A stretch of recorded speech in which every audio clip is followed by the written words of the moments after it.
Within intensive care medicine, we've gotten better at helping patients survive their severe illness in the intensive care unit.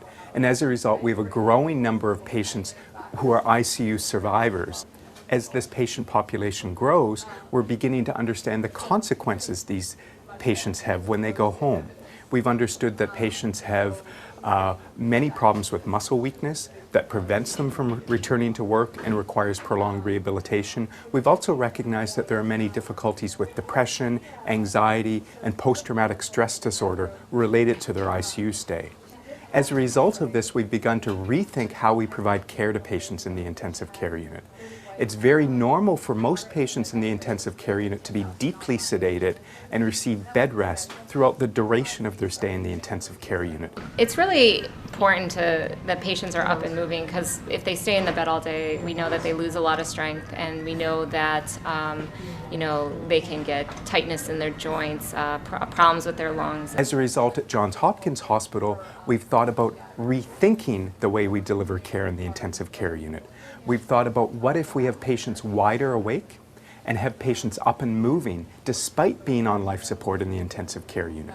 We know that one of the worst things we can do probably is to leave someone in bed. So anything that they can do activity-wise, we really try to promote.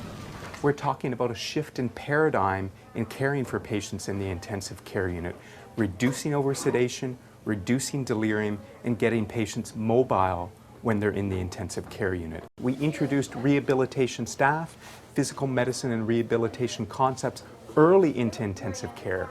We now have occupational physical therapists and rehabilitation physicians seeing patients while they're in the intensive care unit rather than at the end of their hospital stay.